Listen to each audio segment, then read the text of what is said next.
Ce soir, j'ai l'immense honneur et le grand plaisir d'ouvrir en votre présence à tous la cérémonie de remise du titre de docteur honoris causa au docteur Nacio. Et tout d'abord, je voudrais accueillir chaleureusement le professeur Petitgrou, qui est venu spécialement des États-Unis à Paris pour remettre personnellement au docteur Nacio le titre éminent de docteur honoris causa en sciences humaines de l'Université du Sud du Connecticut.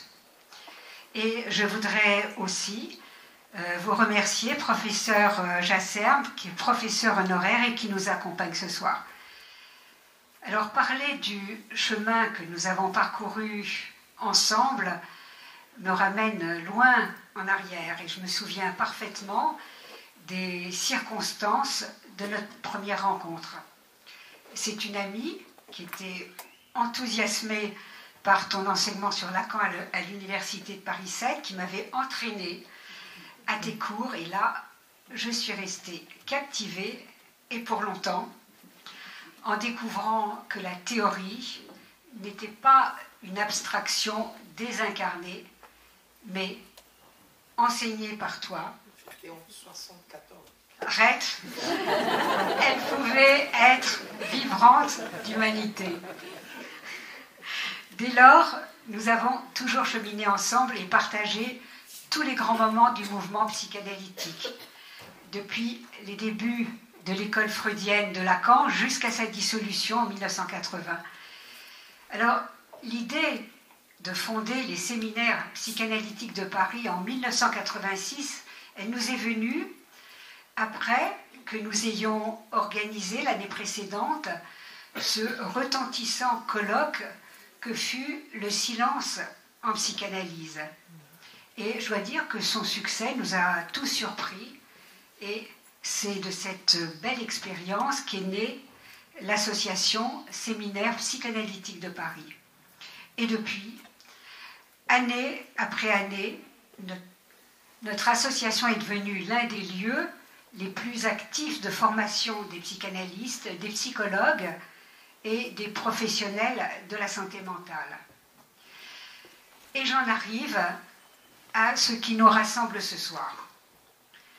Cher Jean David, la psychanalyse de ces 40 dernières années te doit beaucoup.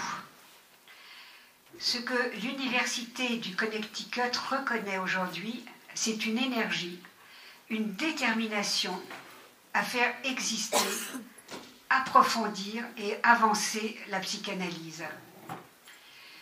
Tu es, pour nous tous, celui qui nous transmet une psychanalyse toujours renouvelée par la vitalité de ton inépuisable désir, ton enthousiasme à nous communiquer ton expérience clinique avec les patients. Mais au-delà de cette transmission directe de l'expérience, tu as l'art de toucher tes lecteurs tant en France qu'à l'étranger. Et la preuve en est le nombre impressionnant de livres qui ne cessent d'être traduits dans de nombreuses langues étrangères. On te lit en Italie, en Angleterre, en Espagne, mais aussi en Corée, en Chine, en Turquie et dans de nombreux autres pays. Et bien sûr, aux États-Unis. Tu as publié 6 livres en Amérique du Nord, dont l'un, l'Oedipe, a rencontré un succès retentissant en remportant en 2011 le prestigieux prix Choice, qui est décerné par l'Association des libraires américains comme étant le meilleur livre académique de l'année.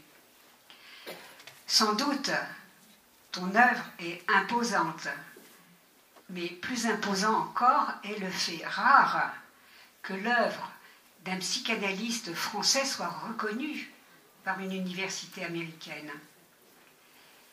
Et je n'ai pas encore évoqué une part essentielle de ton activité. Je n'ai rien dit encore de la pratique clinique que tu as commencé si jeune, à 22 ans. Une clinique qui, à l'instar de la plupart de nos collègues ici présents, occupe la plus grande partie de la journée. Et justement, pour préparer cette cérémonie, je t'ai demandé sur quoi tu souhaitais que j'insiste pour te présenter. Tu m'as répondu que tu étais avant tout un clinicien et que le moment privilégié dans tes consultations était l'instant où tu parvenais, je répète tes propres mots, à t'immerger dans les fantasmes intimes et inconscients du patient qui souffre et dit sa souffrance.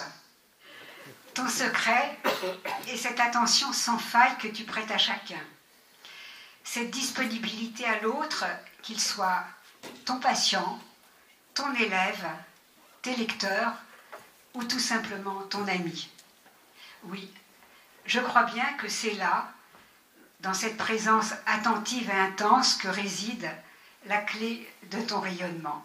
Et je ne crois pas me tromper en affirmant que ton œuvre durera et que, au-delà de la distinction qui te sera remise ce soir, tu as déjà la plus haute récompense, la satisfaction de sentir monter vers toi, d'année en année, la reconnaissance de tous ceux qui aiment la psychanalyse et qui t'aiment en elle.